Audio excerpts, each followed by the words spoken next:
Hello students அனைவருக்கும் வணக்கம். So TNPSC group 4 எக்ஸாம்ஸ்க்கு இன்னும் ஒரு 15 நாள் தான் டைம் இருக்குது. ஸோ எல்லாருமே இப்போ ரிவிஷன் ப்ராசஸ் வந்து கரெக்டாக பண்ணிட்டு இருப்பீங்கன்னு நினைக்கிறேன். ஸோ அதுக்கு முன்னாடி இது என்ன வீடியோ அப்படின்னா, எக்ஸாம் போகிறதுக்கு முன்னாடி சில இம்பார்ட்டன்ட் இன்ஸ்ட்ரக்ஷன்ஸ் வந்து இருக்குது.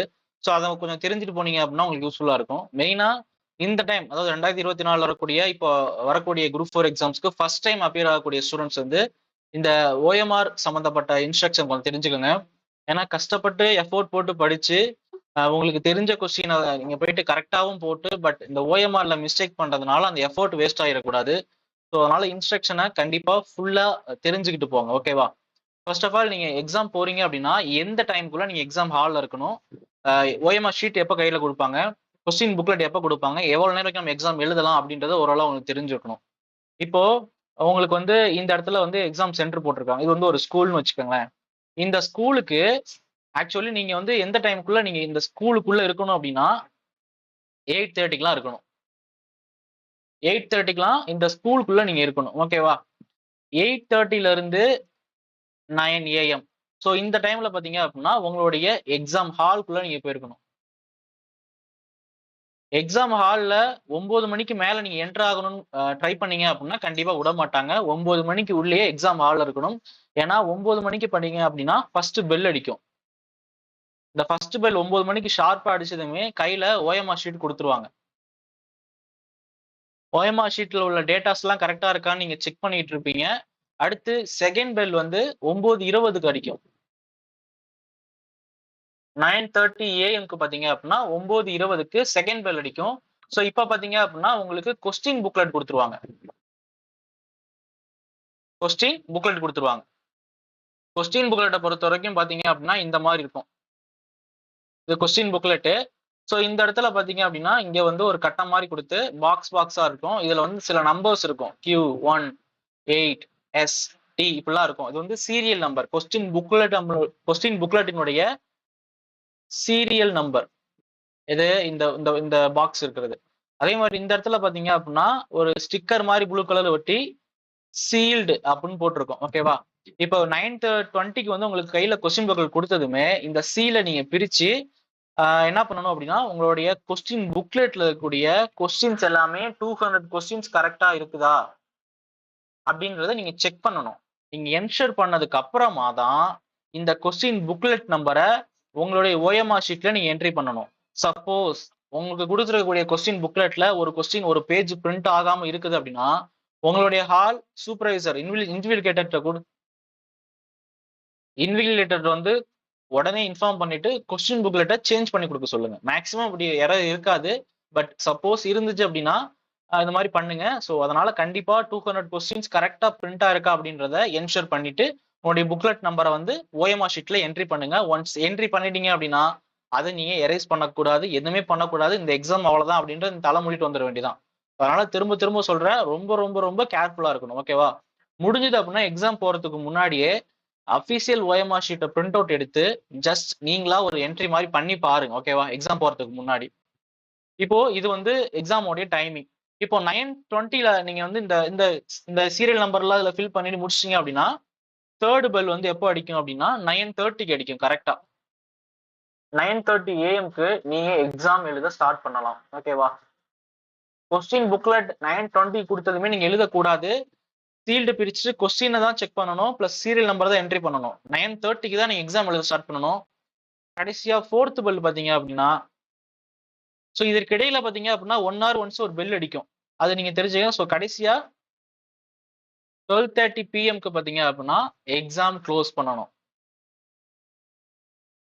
அடுத்தபடியா இந்த 9:30ல இருந்து 12:30ல இருந்து 12:45 PM வரைக்கும் உங்களுக்கு 15 மினிட்ஸ் டைம் இருக்கும். இந்த டைம்ல என்ன பண்ணணும் அப்படின்னா ஓஎம்ஆர் ஷீட்டை வந்து டேலி பண்றதுக்கான டைம். ஓகேவா? ஸோ இந்த டைம்ல நீங்க வந்து எக்ஸாம் எழுதிட்டு இருக்கக்கூடாது. ஓஎம்ஆர் ஷீட்டை டேலி பண்ணணும். ஓஎம்ஆர் ஷீட் சப்போஸ் டேலி ஆகுறதுல மிஸ்டேக் வந்துச்சு அப்படின்னா அதுக்கும் உங்களுக்கு மைனஸ் மார்க் விழுகும். ஓகேவா? அதனால ஓஎம்ஆர் ஷீட் இன்ஸ்ட்ரக்ஷன் ரொம்ப ரொம்ப முக்கியம். ஸோ உங்க ஓஎம்ஆர் ஷீட்டையே ஒரு தடவை நான் சொல்லி உங்களுக்கு இன்ஸ்ட்ரக்ஷன் மாதிரி கொடுத்துறேன். இப்போ இதுதான் வந்து டிஎன்பிஎஸ்சி எக்ஸாம்ஸினுடைய அபிஷியல் ஓஎம்ஆர் ஷீட். இதை முடிஞ்சா பிரிண்ட் அவுட் எடுத்து ஒரு டைம் செக் பண்ணி நீங்க இது பண்ணி ஷேர் பண்ணி பாருங்க. இப்போ இந்த இடத்துல நீங்க ஓஎம்ஆர் ஷீட் 9 மணிக்கு உங்களுக்கு கொடுத்ததுமே நீங்க ஃபர்ஸ்ட் இடத்துல பார்க்கணும். இந்த இடத்துல பாத்தீங்க அப்படின்னா உங்களுடைய போட்டோ இருக்கும். போட்டோ கரெக்டா இருக்கான்னு செக் பண்ணுங்க. அண்ட் இந்த பாக்ஸ் இருக்கு இல்லையா, இந்த பாக்ஸ்ல எல்லாமே எம்டியா இருக்கு இல்லையா, உங்களுக்கு கொடுக்கக்கூடிய ஓஎம்ஆர் ஷீட்ல இது எல்லாமே ஃபில்லுடா இருக்கும். ஆட்டோமேட்டிக்கா ஜென்ரேட் பண்ணி ஃபில் பண்ணதா இருக்கும். கம்ப்யூட்டர் வைஸ் ஃபில் பண்ணதா இருக்கும். சே ஃபார் எக்ஸாம்பிள் இப்போ உங்களுடைய நேம் வந்து கண்ணன் வச்சுக்கோங்களேன்.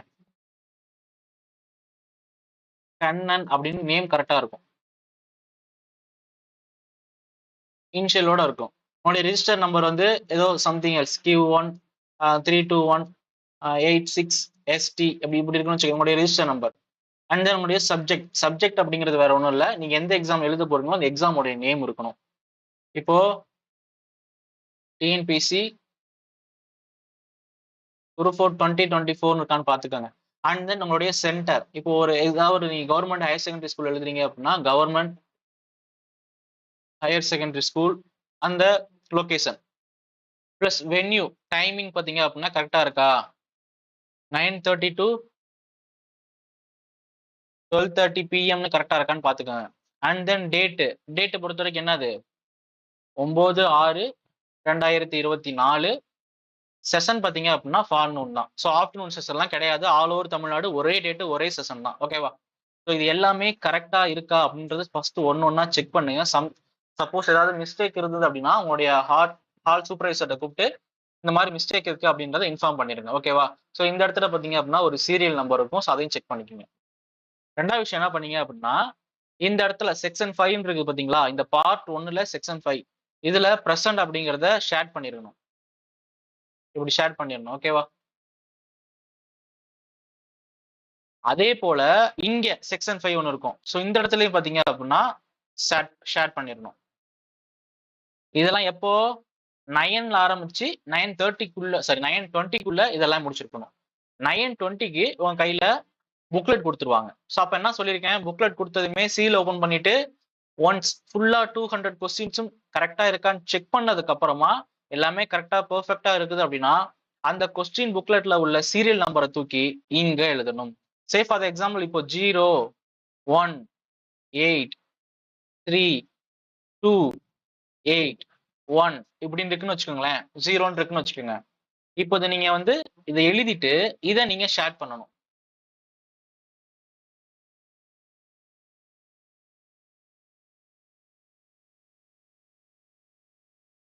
இப்போ பாருங்களேன், இதை நீங்க எழுதிட்டீங்களா 0, இப்போ இந்த 0க்கு நேரா நீங்க ஷேர் பண்ணணும். அடுத்து 1க்கு நேரா ஷேர் பண்ணணும். ஸோ இந்த ஷேடிங் அப்படிங்கிறது பெர்ஃபெக்டா இருக்கணும். ஓகேவா? ஸோ இது நம்ம கம்ப்யூட்டர்ல பண்றதுனால மேபி சம் எரர்ஸ் இருக்க மாதிரி தெரியும் உங்களுக்கு. பட் நீங்க பேப்பர்ல பண்றப்போ ஷேடிங் கரெக்டா இருக்கணும். அதே மாதிரி 8க்கு நேரா 8ல ஷேர் பண்ணும். ஸோ இது ரொம்ப ரொம்ப பொறுமையா பண்ணுங்க. சப்போஸ் 8க்கு பதிலாக நீங்க இங்க 7ல மாத்தி இப்படி ஒரு புள்ளி வச்சிட்டீங்க அப்படின்னாலே கொஸ்டின் புக்லெட்டே உங்களுக்கு ஓஎம்ஆர் ஷீட்டே ஸ்கேன் ஆகாது. அதே மாதிரி 3க்கு நேரா கரெக்டா 3ல பண்ணுங்க. அதே மாதிரி 2க்கு நேரா கரெக்டா 2ல பண்ணணும். 8க்கு நேரா கரெக்டா 8ல பண்ணணும். 1க்கு நேரா கரெக்டா 1ல, 0க்கு நேரா 0ல பண்ணி இது முடிச்சிட்டாதான் உங்களுக்கு ஃபர்ஸ்ட் ஸ்டெப் முடிஞ்சிருக்கு. ஓகேவா? இதுதான் கொஸ்டின் புக்லெட்டை கொடுத்ததுமே கொஸ்டின் புக்லெட்டை செக் பண்ணதுக்கு அப்புறமே நீங்க வந்து என்டர் பண்ணக்கூடிய டேப். இந்த இடத்துல தான் நீங்க உங்களுடைய கொஸ்டின் புக்லெட்டனுடைய புக்லெட் சீரியல் நம்பரை என்டர் பண்ணிட்டு அதுக்கான ஷேடிங் கரெக்டா பண்ணணும். ஓகேவா? இது ஃபர்ஸ்ட். அண்ட் தென் இதுக்கப்புறம் பாத்தீங்க அப்படின்னா 9:30க்கு எக்ஸாம் ஆரம்பிச்சிடும். ஸோ எக்ஸாம் ஆரம்பிச்சதுமே நீங்க இந்த பார்ட் 1ல தான் உங்களுக்கு வேலை. இனிமேல் வந்துட்டு உங்களுக்கு வேலை கிடையாது. பார்ட் 1ல தான் உங்களுக்கு வேலை. ஓகேவா? இப்போ பார்ட் 1ல என்ன பண்றீங்க, இந்த ஏபிசிடின்னு ஃபீல் பண்றீங்க இல்லையா? ஸோ இதுக்கு முன்னாடியே சம்டைம்ஸ் வந்து இப்போ சில ஹால்ல எல்லாம் பாத்தீங்க அப்படின்னா இப்போ நான் லாஸ்ட் டைம் எழுதுனதெல்லாம் பாத்தீங்கன்னா இந்த இதுல நீங்க எக்ஸாம் எழுதிட்டு இருக்கும் போதே கீழே 2 இடத்துல நீங்க வந்து சைன் பண்ற மாதிரி இருக்கும். ஒண்ணு இந்த இடத்துல உங்களுடைய சைனு, இப்போ கண்ணன் அப்படின்னா கண்ணன் ஆர் அப்படின்னு சைன் பண்ணணும். ஓகேவா? இன்னொன்னு கடைசியா இந்த இடத்துல கண்ணன் ஆர், அதே கண்ணன் ஆர் அப்படி சைன் பண்ணணும். ஸோ இந்த சைனை நீங்க முடிஞ்சா ஃபர்ஸ்ட்லயே பண்ணி வச்சிருங்க. உங்களுக்கு 9 மணிக்கு கொடுக்குறாங்க இல்லையா ஓஎம்ஆர் ஷீட்டை, ஓஎம்ஆர் ஷீட்ல நீங்க புக்லெட் நம்பரா எழுதுறீங்க இல்லையா, உங்களுடைய நேம் இதெல்லாம் கரெக்டா இருக்கான்னு செக் பண்ணிட்டு இந்த இடத்துல ஃபர்ஸ்டே சைன் பண்ணி வச்சிருங்க. ஏன் சொல்றேன்னா கடைசி டைம்ல சப்போஸ் நம்ம கொடுக்கக்கூடிய ஒரு லாஸ்டா ஒரு 10 கொஸ்டின் இருக்கும், டைம் முடிகிற மாதிரி இருக்கும், வேகமா படிச்சு பார்த்து கொஸ்டின் போட்டுட்டு இருப்போம் இல்லையா, ஸோ அந்த டைம்ல வந்து மறந்து போயிடுவோம். ஸோ அதனால ஃபர்ஸ்டே சைன் பண்ணி வச்சிருங்க. இந்த ஹார்ட் இன்விகிலேட்டருடைய சைன் பாத்தீங்க அப்படின்னா ஒரு சில ஹால்லலாம் வந்து ஸ்டார்டிங்லேயே போட்டுறாங்க. ஸோ அதையும் நீங்க செக் பண்ணி வாங்கிக்கோங்க. அண்ட் தென் இந்த இடத்துலயும் பாத்தீங்க அப்படின்னா ஹால் சூப்பர்வைசனுடைய சைன் இங்க ஒண்ணு அண்ட் தென் இங்க ஒண்ணு. ஸோ இந்த இடம் இருக்கு இல்லையா, இந்த இடம் வந்து பாத்தீங்க அப்படின்னா அதாவது கேண்டிடேட்டினுடைய லெப்ட் தம்பினுடைய இம்ப்ரெஷன், கை ரேகை, இடது பெருவிரல் இருக்கு இல்லையா, இடது கை பெருவிரல். ஸோ அந்த பெருவிரலுடைய ரேகை வந்து நீங்க இந்த இடத்துல வைக்கணும். ரொம்ப ரொம்ப முக்கியமான விஷயம். இது எல்லாமே மேக்ஸிமம் ஓரளவுக்கு ஸ்டார்ட் பண்ணி எக்ஸாம் ஸ்டார்ட் பண்ணி ஒரு 1/2 மணி நேரத்துக்குள்ளேயே வந்து அவங்க போட்டுருவாங்க. அதில் நீங்க கரெக்டா பார்த்து வச்சுக்கோங்க. உங்களுடைய சைனை நீங்க ஸ்டார்டிங்லேயே போட்டு வச்சிருங்க, அது பெட்டர். இப்போ நீங்க எக்ஸாம் எழுதுறது எப்படின்னா, இப்போ ஃபர்ஸ்ட் கொஸ்டின் எடுத்துட்டீங்க, ஃபர்ஸ்ட் கொஸ்டினுக்கு ஆன்சர் சீன் முடிவு பண்ணிட்டீங்க அப்படின்னா ஒன்ஸ் நல்லா முடிவு பண்ணிடணும். நீங்க புள்ளி இப்படி வச்சது இப்படி நீங்க ஒரு பார்த்ததுமே இங்க இடத்துல இப்படி பேனா வச்சிருவீங்க, அதுக்கப்புறம் ஆஹா இல்லடா பின்னு சொல்லி போட்டீங்க அப்படின்னா இங்க ஒரு புள்ளி விழுந்துரும். அப்போ இந்த கொஸ்டின் ஸ்கேன் ஆகாம போயிடும். ஓகேவா? நல்லா உங்களுடைய மைண்ட்ல ஃபிக்ஸ் ஆனதுக்கு அப்புறமா இப்போ சி தான் இல்ல பி தான் அப்படின்னு முடிவு பண்ணீங்க அப்படின்னா பிய பொறுமையா ஷேர் பண்ணுங்க. இப்படி ஷேர் பண்ணுங்க. இந்த ஷேர் பண்றதை பொறுத்த வரைக்கும் என்ன முக்கியமான விஷயம்னா, இதுதான் கரெக்டான மெத்தட். இப்படிதான் ஷேடிங் இருக்கணும், இப்படிதான் இருக்கணும். அதை விட்டுட்டு நான் உள்ள இப்படி டிக் அடிக்கிறேன் அப்படின்னா தப்பு. அதே மாதிரி இப்படி பெருக்கல் குறி போட்டு நான் மார்க் பண்றேன்னா தப்பு. அதே மாதிரி ஷேடிங் பண்ணாம நான் இந்த இடத்துல உள்ள இப்படி ஒரு புள்ளி மட்டும் வைக்கிறேன் அப்படின்னா தப்பு. இந்த ரவுண்டு ஃபுல்லா கவர் ஆயிருக்கணும். அதே போல இந்த ரவுண்டுக்குள்ள நான் ஒரு ரவுண்டை போடுறேன் அப்படின்னா அதுவும் தப்பு. அதே மாதிரி இந்த இடத்துல எதுவுமே நான் ஃபில் பண்ணாம வரேன் அப்படின்னா அதுவும் தப்பு. இந்த மாதிரி எல்லாம் பண்ணீங்க அப்படின்னா உங்களுடைய மார்க் வந்து நீங்க சரியா போட்ட கொஸ்டின்ஸ்ல இருந்து கிடைக்கக்கூடிய மார்க்ல இருந்து மைனஸ் ஆகும். ஓகேவா? அதனால ஷேடிங் அப்படிங்கிறது கரெக்டா இந்த ஷேப்ல கரெக்டா இருக்கணும். ஷேப்புக்குள்ள வந்து எதையுமே பெண்டிங் வைக்காம கரெக்டா ஷேட் பண்ணி வெளியும் போகாம வச்சிருங்க. இதுதான் ஷேடிங் மெத்தட். ஸோ அதே போல ஏபிசிடின்னு சொல்லி மார்க் பண்ணிட்டு வரீங்க. இப்போ சப்போஸ் வந்து உங்களுக்கு ஒரு கொஸ்டின் தெரியல, இப்போ 6வது கொஸ்டின் தெரியலன்னு வச்சுக்கோங்க. இந்த 6வது கொஸ்டின் சரி 6வது கொஸ்டின் கடைசியா பாத்துக்கலாம்டா, 7வது கொஸ்டினுக்கு ஆன்சர் பார்க்கலாம்னு சொல்லி பாப்பீங்க. 7வது கொஸ்டின் இந்த இடத்துல பாத்தீங்க அப்படின்னா இப்படி ஷேட் பண்ணி வச்சிருப்பீங்க. இப்போ பி ஷேட் பண்ணிருப்பீங்க, இங்க சி, இங்க டி, இங்க ஏ, இப்படி பண்ணி வச்சுட்டீங்கன்னு வச்சுக்கோங்களேன். இப்போ 6வது கொஸ்டின் உங்களுக்கு வந்து நின்றுவீங்க. இந்த இடத்துல உங்களுக்கு ஆன்சர் தெரியல. அப்ப என்ன பண்ணுவீங்க, 7வது கொஸ்டின் போயிருவீங்க. 7வது கொஸ்டினுக்கு வந்து இப்போ பி ஆன்சர்னு வச்சுக்கோங்க. நீங்க என்ன பண்ணுவீங்க, 6வது கொஸ்டின் விட்டதை ஞாபகம் மறந்துட்டு 7வது கொஸ்டினோட பி ஆன்சரை இங்க 6லயே போட்டுருவீங்க. போட்டதுக்கு அப்புறம் தான் ஞாபகம் வரும், ஆஹா நம்ம 6வது கொஸ்டின் விட்டுருக்கோமே, அதுல செட் பண்ணிட்டோமே அப்படின்னு சொல்லி. அப்போ இந்த மாதிரியான மிஸ்டேக்ஸ் எல்லாம் நீங்க குறைக்கணும் அப்படின்னா ஆல்ரெடி நீங்க ப்ராக்டிஸ் பண்ணிருக்கணும். இல்லைன்னா கூட இப்போ ஒரு தடவை பிரிண்ட் அவுட் போட்டு இதெல்லாம் ப்ராக்டிஸ் பண்ணி ஒரு எக்ஸாம் ஒரு டெஸ்ட் மாதிரி எழுதி பாருங்க. ஓகேவா? ஒன்ஸ் வந்து இந்த கொஸ்டினுக்கு ஆன்சர் இப்போ சின்னு உங்களுக்கு தெரியும், ஆனா நீங்க பில மாத்தி குறிச்சிட்டேன், நான் இதை அடிச்சுட்டு நான் இங்க சியை குறிச்சிடலாமா, இப்படிலாம் பண்ணவே கூடாது.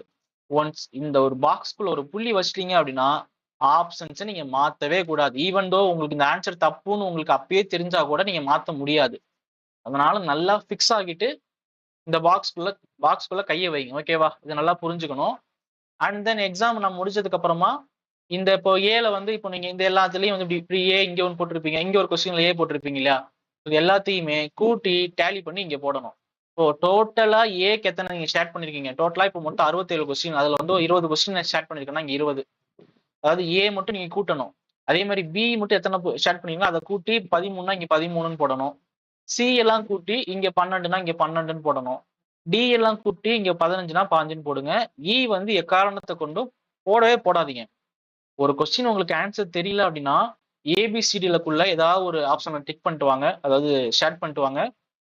இஏ போடாதீங்க. ஏன்னா டிஎன்பிஎஸ்சி எக்ஸாம்ஸை பொறுத்த வரைக்கும் மைனஸ் நெகட்டிவ் மார்க் அப்படிங்கிறது கிடையாது. ஓகேவா? ஓஎம்ஆர்ல மிஸ்டேக் பண்ணா மட்டும்தான் உங்களுக்கு மைனஸ் மார்க் உண்டு, நெகட்டிவ் மார்க்கிங் கிடையாது. தப்பா ஒரு கொஸ்டின் ஆன்சர் பண்ணீங்க அப்படின்னா உங்களுக்கு நெகட்டிவ் மார்க் கண்டிப்பா கிடையாது. இஏ தொட வேணாம்.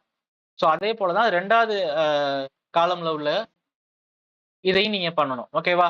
இந்த ஏ எத்தனை, பி எத்தனை, சி எத்தனை நீங்க கூட்டி 12, 13, 20 இது மாதிரி போடணும். அதே மாதிரிதான் 3ல உள்ளதையும் போடணும். இப்போ இந்த இடத்துக்கு வரணும். இதெல்லாம் எக்ஸாம் முடிஞ்சதுக்கு அப்புறமா எப்போ, ஆஃப்டர் 12:30.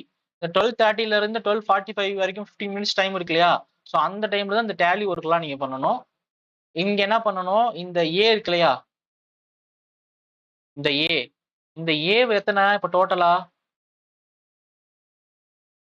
இப்போ இந்த 20 இருக்கு, இங்க வந்து ஒரு 11 போடுறீங்கன்னு வச்சுக்கோங்க. இங்க வந்து ஒரு 10 ஏ மார்க் பண்ணிருக்கீங்கன்னா அப்படின்னா இந்த 20ஐயும் 11ஐயும் கூட்டணும், பிளஸ் இதையும் கூட்டணும். இப்போ 20 10 எவ்வளவு, 30 ஒரு 11 எவ்வளவு, 41. அப்ப டோட்டலா இந்த இடத்துல செக்ஷன் 3 இருக்கு இல்லையா, புக் கொஸ்டின் புக்லெட்டுக்கு இங்க சீரியல் நம்பர் போட்டீங்க இல்லையா, இதுக்கு கீழே பாத்தீங்கன்னா இங்க ஒரு செக்ஷன் இருக்கும், செக்ஷன் 3ன்னு சொல்லிட்டு. ஸோ இந்த செக்ஷன் 3ல வந்து நீங்க இதை என்டர் பண்ணணும். இப்போ மொத்தம் ஏவில் எத்தனை நீங்க ஷேர் பண்ணிருக்கீங்க அப்படின்னா உங்களுடைய 20 இங்க 11 இங்க 10 டோட்டல் 41. அப்போ இங்க 0 4 1 நீங்க என்ட்ரு பண்ணணும். என்ட்ரு பண்ணிட்டு எங்க அதுக்கு நேரா ஷேர் பண்ணணும், அந்த நம்பருக்கு நேரா ஷேர் பண்ணணும். 0 போட்டிருக்கீங்களா, அப்போ இங்க 0 ஷேர் பண்ணுங்க. 4 போட்டிருக்கீங்களா, இங்க 4க்கு நேரா ஷேர் பண்ணுங்க. அடுத்து 1 போட்டிருக்கீங்களா, இங்க 1க்கு நேரா ஷேர் பண்ணுங்க. ஸோ அதே போலதான் பிக்கும் சிக்கும் டிக்கும். ஈக்கு வந்து இங்க எதுவுமே போடலன்னா இங்க 0 போட்டுருங்க, இங்கேயும் 0 போட்டுருங்க, இங்கேயும் 0 போட்டுருங்க. அப்போ இங்க ஈக்கு நேரா 3 இடத்துலயும் 0 0ன்னு போட்டுருங்க. அப்போ இங்கேயும் ஒரு 0 ஷேர் பண்ணிருங்க, இந்த இடத்துலயும் ஒரு 0 ஷேர் பண்ணிருங்க, இந்த இடத்துலயும் ஒரு 0 ஷேர் பண்ணிருங்க. ஓகேவா? ஸோ இதெல்லாம் போட்டு முடிச்சதுக்கு அப்புறமா கடைசியா ஆக்சுவலி பாத்தீங்கன்னா இந்த கையெழுத்து நான் சொன்னேன் இல்லையா, உங்களுடைய ஹால் சூப்பர்வைசர் வந்து கையெழுத்து போடணும் அப்படின்ட்டு. ஸோ இது வந்து மேக்ஸிமம் கையெழுத்து வந்து முன்னாடியே போட்டுருவாங்க. அப்படி போடாம இருந்தாங்கன்னா கடைசியா எக்ஸாம் போறதுக்கு நீங்க எக்ஸாம் ஹால் விட்டு வெளியே போறதுக்கு முன்னாடி கரெக்டா கையெழுத்து போட்டிருக்காங்களா அப்படின்னு செக் பண்ணுங்க. அண்ட் தென் நீங்க போட்டிருக்கீங்க இல்லையா, இங்க இப்போ இங்க 0 41 போட்டிருக்கீங்க, இங்க 0 36 போட்டிருக்கீங்கன்னு வச்சுக்கோங்க பிக்கு, இங்க 0 25 போட்டிருக்கீங்க. இதெல்லாம் கூட்டி கூட்டி போட்டிருக்கீங்க இல்லையா, இத இந்த பாக்ஸ்க்குள்ள நம்ம கை வைக்க கூடாது. இந்த கையெழுத்து தவிர இந்த ஏபிசிடிலாம் ஹால் சூப்பர்வைசர் வந்து நம்ம கூட்டி கரெக்டா போட்டிருக்கோமான்னு செக் பண்ணுவாங்க. இப்போ இந்த 20 11 10 டோட்டல் 41 கரெக்டா போட்டிருக்கானா, கரெக்டா போட்டிருக்கான். அப்போ இங்க 0 41 அவங்க எழுதுவாங்க. ஓகேவா? இங்க பாருங்க என்ன எழுதுறாங்க, இஸ் ரிட்டன் பிலோ பை இன்விகிலேட்டர்னு கொடுத்துருக்காங்க. ஸோ நம்ம எழுதக்கூடாது. நம்ம இந்த செக்ஷன் 3ல கரெக்டா எல்லாமே கூட்டி போட்டிருக்கோமா, இதை கூட்டி போட்டிருக்கோமானதை இங்க செக் பண்ணிட்டு அவங்க கையெழுத்து போட்டுருவாங்க. இப்ப புரியுதா? இதுதான் மெயினா நீங்க பண்ண வேண்டிய விஷயங்கள். ஓகேவா? கையெழுத்து எங்கெங்க நீங்க போடணும், பிளஸ் ஹால் சூப்பர்வைசர் எங்கெங்க போடணும், என்னென்ன விஷயம் நீங்க ஃபாலோ பண்ணணும் அப்படின்றத நான் சொல்லியிருக்கேன். மறக்காம பாத்துக்கோங்க. இப்போ அடுத்தபடியா ஒரு டவுட் வரும், நான் எக்ஸாம் ஹாலுக்குள்ள என்னென்ன திங்ஸ் எடுத்துட்டு போலாம் அப்படின்றது ஒரு டவுட் இருக்கும் இல்லையா? ஸோ நான் அதையும் சொல்லிடுறேன். இப்போ நீங்க எக்ஸாம் ஹாலுக்குள்ள பாத்தீங்கன்னா ஃபர்ஸ்ட் ஹால் டிக்கெட் உங்க கையில இருக்கணும்.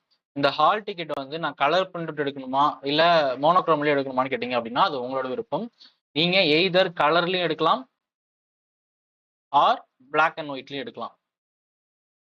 என்ன ஒரே ஒரு விஷயம்னா உங்களுடைய போட்டோ வந்து கிளியரா தெரியணும், போட்டோ கிளியரா இருக்கணும். அப்படி போட்டோ கிளியரா இல்ல அப்படிங்கிற பட்சத்துல நீங்க கையில ஒரு 2 பாஸ்போர்ட் சைஸ் போட்டோ எடுத்துட்டு போயிட்டுக்கோங்க. ஓகேவா? யாருக்கு? இப்போ கடையில நீங்க எடுக்கிறீங்க அப்படின்னா அதுல பிரிண்ட் அவுட் ஒழுங்கா விழாது. ஸோ அந்த மாதிரி டைம்ல போட்டோ உங்களுக்கு கிளியரா இல்ல அப்படிங்கிற பட்சத்துல மட்டும் இந்த பாஸ்போர்ட் சைஸ் போட்டோ 2 எடுத்து கையில வச்சுக்கோங்க. And then pen. இந்த பெண்ணை பொறுத்த வரைக்கும் நீங்க ஷேடிங் பண்றத வந்து இந்த பென் பண்றீங்க இல்லையா, பிளஸ் வந்து உள்ள நீங்க டீடைல்ஸ் எல்லாம் என்ட்ரி பண்றீங்களா, ஹால் புக்லெட் நம்பர் இதெல்லாம், இது எல்லாமே பிளாக் பால் பாயிண்ட் பென் மட்டும்தான் நீங்க யூஸ் பண்ணணும். ஓகேவா? ஜெல் பென்னோ ஆர் இங்க் பென்னோ நீங்க யூஸ் பண்ணக்கூடாது. ரொம்ப ரொம்ப முக்கியம். பிளாக் பால் பாயிண்ட் மட்டும்தான் யூஸ் பண்ணணும். ஓகேவா? அதே போல பென் எடுத்துட்டு போறப்போ அடிஷ்னலா ஒரு 2 பென் சேர்த்து எடுத்துட்டு போங்க, பால் பாயிண்ட் பென். அதுலயும் அடிஷ்னலா எடுத்துட்டு போறக்கூடிய பென்னு ஒரே கேட்டகரி, ஐ மீன் ஒரே பிராண்ட்ல உள்ள பென்னா யூஸ் பண்ணுங்க. இப்போ சே ஃபார் எக்ஸாம்பிள் இப்போ நீங்க வந்து செல்லோல வந்து ஒரு பென் எடுத்துட்டு போறீங்க, பால் பாயிண்ட் பென். இன்னொரு பென் வந்து ரெனால்ட்ஸ்ல எடுத்துட்டு போறீங்க, இன்னொரு பென் வந்து ரோரிட்டோல எடுத்துட்டு போறீங்கன்னு வச்சுக்கோங்க. இப்படி பண்ணக்கூடாது. இதுக்கு பேர் தப்பு. செல்லோல ஒரு பென் வாங்குறீங்க அப்படின்னா 3 பென்னா சேர்த்து வாங்கிருங்க, ஒரே பெண்ணை. 10 ரூபா பென் செல்லோல வாங்குறீங்க அப்படின்னா அந்த 10 ரூபா பெண்ணை 3 வாங்கிருங்க. ஓகேவா? ஒரே பெண்ணா இருக்கணும். ஏன்னா அப்பதான் இங்கோடைய குவாலிட்டி வந்து சேமா இருக்கும். சப்போஸ் இப்போ நீங்க எடுத்துட்டு போற பென் வந்து எழுதாம போயிட்டா கூட அதர் பெண்ணை நீங்க எடுத்து யூஸ் பண்றப்போ மேல உள்ள எழுதிருக்கக்கூடிய ஷேர் பண்ணிருக்கக்கூடிய பெண்ணுக்கும் இப்போ நீங்க புதுசா யூஸ் பண்ணக்கூடிய பெண்ணுக்கும் எந்தவித டிஃபரன்ஸும் தெரியக்கூடாது. ஓகேவா? சேம் கேட்டகரியில இருக்கக்கூடிய பெண்ணை, ஒரே பிராண்ட்ல இருக்கக்கூடிய பெண்ணை நீங்க வாங்கிட்டு போய் யூஸ் பண்ணா மட்டும்தான் அந்த டிஃபரன்ஸ் தெரியாம யூஸ் பண்ண முடியும். So black point ball point பெண்ணை பொறுத்த வரைக்கும் ஒரு 3 பென் எடுத்துக்கோங்க, சேம் பெண்ணே வாங்கிக்கோங்க. ஓகேவா? எனக்கு இந்த பெண் தான் அந்த பெண் அதெல்லாம் வந்து உங்களுடைய தனிப்பட்ட விருப்பம். பிளாக் பாயிண்ட் விட எடுக்கணும், நான் செல்லோ வாங்கலாமா ரெனால்ட்ஸ் வாங்கலாமான்றது நீங்க வாங்கி எழுதி பார்த்து நீங்க தான் முடிவு பண்ணிக்கணும். அண்ட் தென் ஐடி ப்ரூஃப் வந்து மஸ்ட். ஏதாவது ஒரு ஐடி ப்ரூஃப் எடுத்துட்டு போங்க. அது வந்து கவர்மெண்ட் ப்ரூஃபா இருக்கணும். மேபி வந்து ஆதார் கார்டு இருக்கலாம், இல்ல லைசன்ஸ் இருக்கலாம். ஓகேவா? ஒரிஜினல் கையில வச்சுக்கோங்க, ஒரு சேஃப்டிக்காக ஒரிஜினல் எடுத்துட்டு போங்க. Aadhaar card, licence, PAN card இந்த மாதிரி ஏதாவது ஒன்று எடுத்துட்டு போங்க. அண்ட் வாட்ச் அலோடான்னு கேட்டீங்க அப்படின்னா கண்டிப்பா allowed, but only unlock watch. Analogue watch கையில கட்டிட்டு போனீங்க அப்படின்னா உங்களுக்கு அலோடு. டிஜிட்டல் வாட்ச் வந்து அலோடு கிடையாது. கண்டிப்பா கட்டிட்டு போகாதீங்க. பிளஸ் வந்து ஸ்மார்ட் வாட்ச் அலோடு கிடையாது. ஓகேவா? அண்ட் தென் வாட்டர் பாட்டில் வந்து கண்டிப்பா கொண்டு போகலாம். வாட்டர் பாட்டில் நீங்க எடுத்துட்டு போகலாம். அடுத்து கர்ச்சீஃப் வந்து கண்டிப்பா மஸ்ட். ஏன் கர்ச்சீஃப் மஸ்ட் அப்படின்னு சொல்லிட்டு சொல்றேன்னா, நீங்க வந்து ஓஎம்ஆர் ஷீட்ல வந்து கீழே இந்த இடத்துல வந்து தம்ப் வைக்கிறீங்க இல்லையா, கைரேகை. கைரேகை நீங்க வச்ச உடனேயுமே உங்களுடைய கர்ச்சீஃப் எடுத்து இந்த கைரேகை வச்சுக்கக்கூடிய அந்த இங்க் வந்து கண்டிப்பா தொடச்சிடணும், வைப் பண்ணிடணும். ஏன்னா நீங்க சப்போஸ் வைப் பண்ணாம விட்டு நீங்க ஓஎம்ஆர் ஷீட்டை பிடிக்கிறேன்னு சொல்லி ஏதாவது நீங்க திருப்புறப்போ உங்களுடைய தம் மார்க் வந்து ஓஎம்ஆர் ஷீட்ல வந்து இந்த இடத்துல இப்படிலாம் ஏ பின்லாம் இருக்குல்ல, இந்த மார்க் பண்ற இடத்துல இப்படி பட்டுருச்சு அப்படின்னா ஓஎம்ஆர் ஷீட்டை ஸ்கேன் பண்ணாது மிஷின். ஓகேவா? ஸோ அதனால இந்த வைப் பண்ணிருங்க உடனே. தம்ப் இம்ப்ரெஷன் வச்சதுமே கர்ச்சிஃப் எடுத்து வைப் பண்ணிருங்க. மேக்ஸிமம் கர்ச்சிஃப் வந்து பிளைன் கலரா யூஸ் பண்ணுங்க. ஸோ அப்பதான் யாரும் கேள்வி கேட்க மாட்டாங்க. நீங்க ரொம்ப பேட்டர்னா எடுத்துட்டு போனீங்க அப்படின்னா ஏதாவது எழுதிருக்கீங்களான்னு சொல்லி செக் பண்ணலாம் வருவாங்க. பிளைன் கர்ச்சிஃப், அதாவது சிம்பிளா ஒரே கலர்ல உள்ள கர்ச்சிஃப் எடுத்துட்டு போனீங்க அப்படின்னா எந்த ப்ராப்ளமும் இல்லை. And then mobile and bag இது எல்லாத்துக்கும் பாத்தீங்க அப்படின்னா எக்ஸாம் ஹால்குள்ள நுழையறதுக்கு முன்னாடி எக்ஸாம் சென்டர்லயே பாத்தீங்க அப்படின்னா ஒரு ரூம் ஒதுக்கி தருவாங்க. அந்த ரூமோடைய பேகு மொபைல் எல்லாமே வச்சிருங்க. அவங்க எக்ஸாம் நட வரைக்கும் அந்த ரூம் வந்து சேஃபா தான் இருக்கும், பூட்டி தான் வச்சிருப்பாங்க. ஓகேவா? எக்ஸாம் முடிச்சுட்டு நீங்க 12:45க்கு வெளியே போனதுக்கு அப்புறமா இந்த ரூம்ல போயிட்டு உங்களுடைய பேகு மொபைல் எல்லாம் எடுத்துக்கலாம், மற்ற திங்ஸ் எல்லாம் எடுத்துக்கலாம். எக்ஸாம் ஹால்குள்ள மஸ்டா ஹால் டிக்கெட்டு, உங்களுடைய பிளாக் பால் பாயிண்ட் பென்னு, ஏதாவது ஒரு ID proof, analogue watch, water bottle, kerchief. உங்களுக்கு தேவைப்பட்டுச்சு அப்படின்னா மாஸ்க் எடுத்துக்கோங்க. ஓகேவா? அண்ட் தென் வந்து எனக்கு எரேசரு, பென்சில் இதெல்லாம் எடுத்துட்டு போகணும்னு கேட்டால் கண்டிப்பா எடுத்துட்டு போகக்கூடாது. ஸ்கேலு எதுவுமே எடுத்துட்டு போகக்கூடாது. ஓகேவா? இதுதான் வந்து பேசிக் இன்ஸ்ட்ரக்ஷன். எது எக்ஸாம் ஹாலில் நீங்க பண்ணக்கூடியது. ஓஎம்ஆர் மிஸ்டேக்ஸ்லாம் நீங்க இதெல்லாம் வந்து கண்டிப்பா தவிர்க்கணும். ஸோ அதனால எக்ஸாம் நல்லா படிச்சுட்டு இருப்பீங்கன்னு நினைக்கிறேன். இந்த மாதிரியான ஸ்மால் மிஸ்டேக்ஸ்னால எஃபோர்ட்டை வேஸ்ட் பண்ணாதீங்க. ஸோ புதுசா அப்பியர் ஆகக்கூடிய உங்களுடைய ஃப்ரெண்ட்ஸ் யாராவது இருக்காங்க அப்படின்னா அவங்களுக்கும் நம்மளுடைய வீடியோஸை ஷேர் பண்ணுங்க. அவங்களுக்கும் யூஸ்ஃபுல்லா இருக்கும். மெயினா நம்மளுடைய சேனல்ல ரிவிஷன் கிளாஸஸ் வரிசையா வந்துகிட்டு இருக்கு. ஸோ அதனால சேனலை சப்ஸ்கிரைப் பண்ணி வச்சுக்கோங்க. அடுத்த வீடியோ சந்திப்போம். தேங்க்யூ.